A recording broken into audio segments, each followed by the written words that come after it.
Assalamualaikum warahmatullahi wabarakatuh. Berjumpa kembali ya dengan saya Teknisi Musafir. Bagaimana kabar sobat-sobat Teksir? Mudah-mudahan selalu baik-baik saja ya.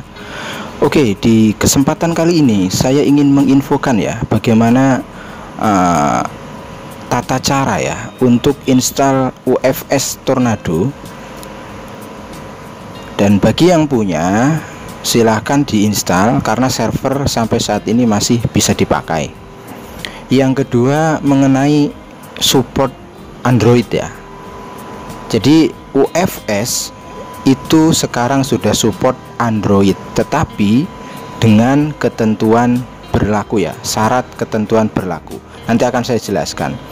Karena ini permintaan subscriber yang bagaimana cara installnya itu mereka masih kesulitan ya sobat-sobat semua. Insya Allah di sini kita akan belajar kembali ya, belajar bersama-sama, mudah-mudahan ada manfaatnya. Seperti biasa sobat-sobat semua, untuk link download saya sertakan di deskripsi ya. Nanti silahkan download semua bahan-bahan yang ada di deskripsi tanpa password ya. Lalu sobat-sobat semua, silahkan hubungkan boxnya ya, box UFS nya silahkan hubungkan. Lalu kita fokus ke hasil downloadannya. Yang pertama kita ekstrak dulu UFS support suite ini adalah setupnya. Dan mohon pemula jangan di skip-skip ya, agar berhasil ya. Dan ini wajib terkoneksi ke internet ya. Kita klik 2 kali saja di setupnya. Kita klik repair karena di sini sebelumnya saya pernah install ya. Klik next. Jadi sebelumnya emang saya sudah pernah install, lalu saya uninstall karena untuk proses tutorial ya. Jadi bagi yang belum pernah install sama sekali,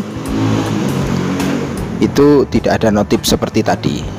Nah, apabila muncul notif seperti ini, kita klik yes ya. Ingat jangan sampai salah. Support download ini kita klik yes. Next, saya setuju. Nah, ini kita hilangkan centang yang kedua, kita centang yang paling bawah saja. Lalu kita klik next, finish. Jadi jika sobat-sobat semua pertama kali install, maka akan ada notif install driver ya. Lalu install support download tadi ya, ini. Itu nanti ada notif karena memang di sini tadi saya untuk proses penginstalan drivernya itu tidak ada notif karena dari awal saya memang sudah pakai, lalu saya uninstall untuk bahan tutorial, paham ya. Lalu ini kita hilangkan checklistnya, lalu kita klik finish. Nah, ini perhatikan baik-baik, ini adalah kontrol panel bawaan instalan. Kita tidak pakai yang ini ya sobat-sobat semua. Nah, kita kembali lagi ke hasil downloadannya. Kita ekstrak UFS panel yang versi 2309 yang sudah saya siapkan. Kita ekstrak. Nah, ini kita sendkan saja ke desktop. Yang hasil instalan bawaan boleh dihapus. Nah, kita pakai yang sudah saya siapkan versi 309. Nah, saya ulang ya, ini sudah di copy ke desktop. Lalu kita kembali ke hasil downloadannya tadi. Biar tidak terlalu banyak download ya, jadi saya kopikan dari sistem C yang sudah saya pakai program sebelumnya yang sudah saya install ya. Jadi sobat-sobat semua akan lebih mudah ya. Dimana saya naruhnya ya. Nah, di ini master UFS ini. Nah, ini Sarasoft ini sobat-sobat semua ekstrak. Tujuannya kita akan kopikan di C. Jadi untuk menggantikan hasil instalan yang sudah terinstall biar tidak terlalu banyak download. Dan ini adalah hasil backupan dari program C saya. Nah, itu ini kita copy ya. Lalu kita sekarang ke C, kita cari di mana UFS itu terinstall ya. Nah, ini di program file ya, klik lalu cari Sarasoft. Nah, ini kan hasil instalan setup tadi tuh.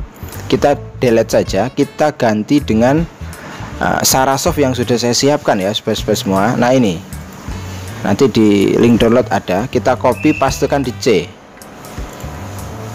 continue. Nah, ini maksud saya. Jadi ini adalah Sarasoft yang sudah jadi, biar sobat-sobat semua tidak terlalu banyak download untuk supportnya. Oke, kita close saja. Nah, sekarang kita fokus lagi ke desktop. Nah, ini adalah kontrol panel yang versi 2309. Ini adalah kontrol panel yang versi bawaan instalan. Nah, ini nggak dipakai, kita delete saja nggak apa-apa. Oke, sekarang kita buka ini, klik kanan, dan wajib terkoneksi internet ya.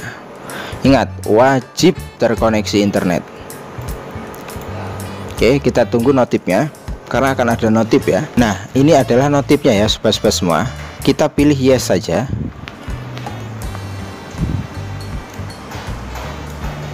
Nah, setelah seperti ini kita scan dulu boxnya. Nah, apabila terchecklist ya seperti ini, berarti sudah terdeteksi box kita.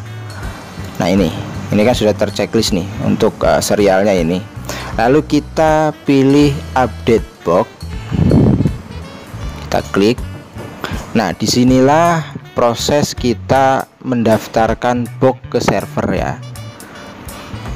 Ini adalah proses pendaftaran box ke server. Lalu setelah update box, kita cek box apakah sudah berhasil untuk update boxnya.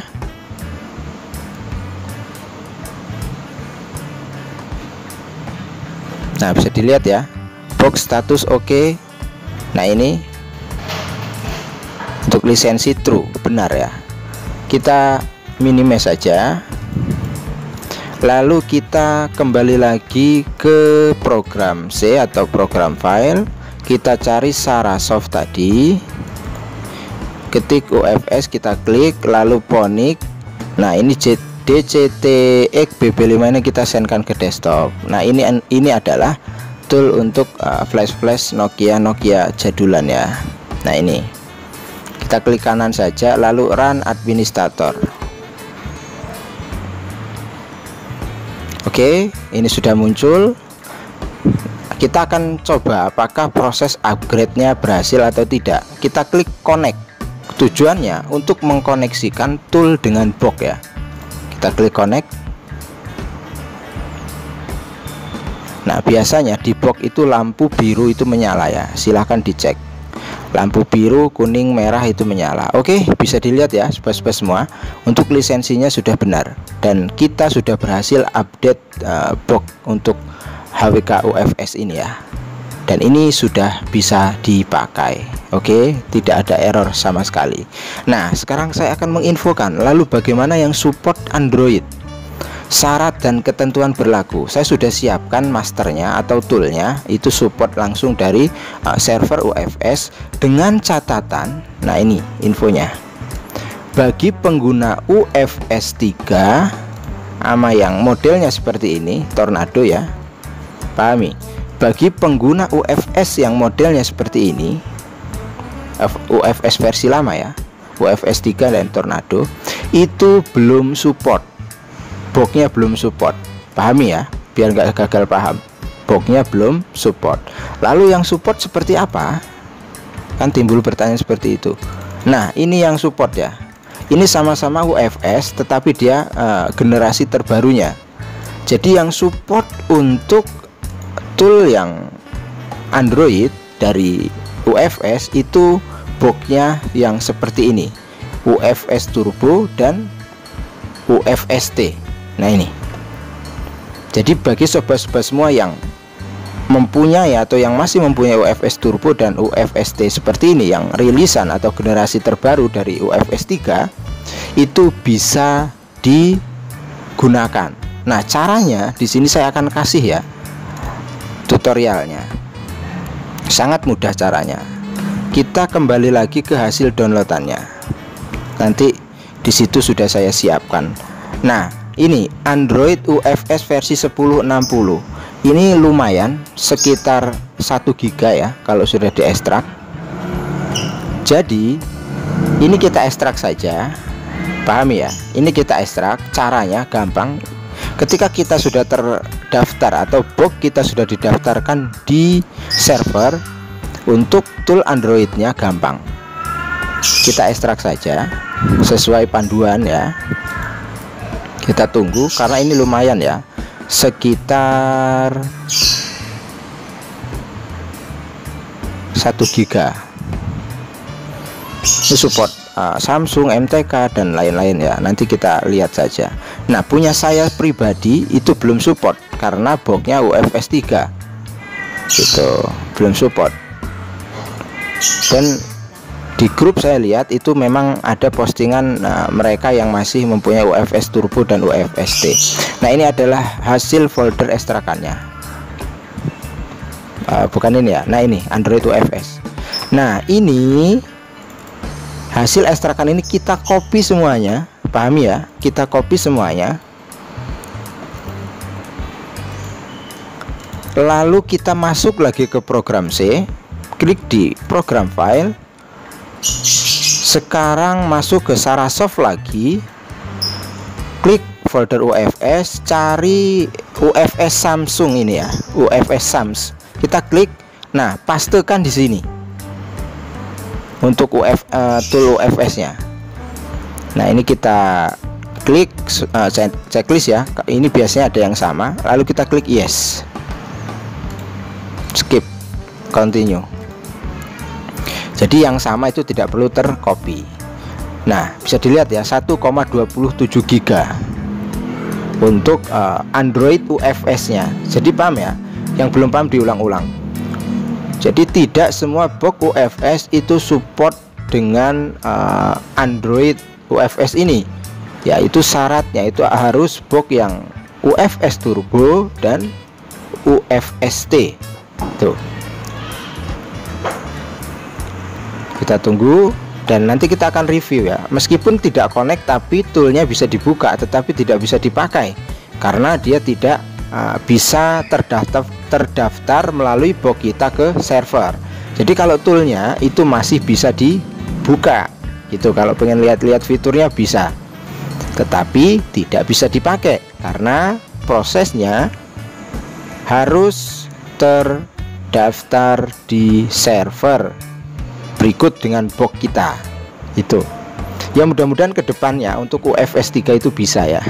Jadi kita tunggu saja update-annya dari pihak server UFS ya. Nah, lumayan lama karena memang 1 giga ya, lebih ya malah. Nah, kita akan jelaskan sekalian biar paham.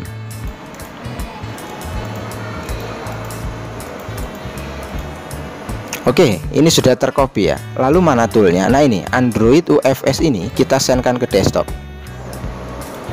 Oke, kita buka ya, bisa dibuka, tetapi tidak bisa terkoneksi ke box. Nah, masalahnya nanti akan saya kasih tahu. Klik kanan, Run Administrator, yes. Oke, ini bisa dilihat ya, sobat-sobat semua sudah tampil. Nah, ini adalah Android UFS T-nya. Bisa untuk Alcatel, Asus, HTC, Huawei, Lenovo, LG ya, Micromax, Motorola, MTK, Nokia, Qualcomm, Samsung, Sony, komplit SPD. Sebenarnya komplit, hanya saja untuk UFS 3 itu belum bisa. Lalu bagi pengguna UFS Turbo yang sudah support dan UFS T, bagaimana cara mengkoneksikannya? Gampang. Kalau sobat-sobat semua itu memang pakai UFS Turbo atau UFS T, di sini akan tertera drivernya, boxnya ya. Nah, kenapa di sini tidak muncul? Ya karena tidak support boxnya. Nah, ini kan ada nih for UFS T and UFS Turbo only. Jadi UFS 3 dan Tornado yang memang versi awal ya, atau generasi awal untuk UFS itu belum support. Kalau UFS T dan Turbo itu kan generasi baru ya. Nah, itu. Jadi di sini cara mengkoneksikannya ini tinggal kita klik, maka dia akan muncul drivernya. Kita klik drivernya lalu klik connect.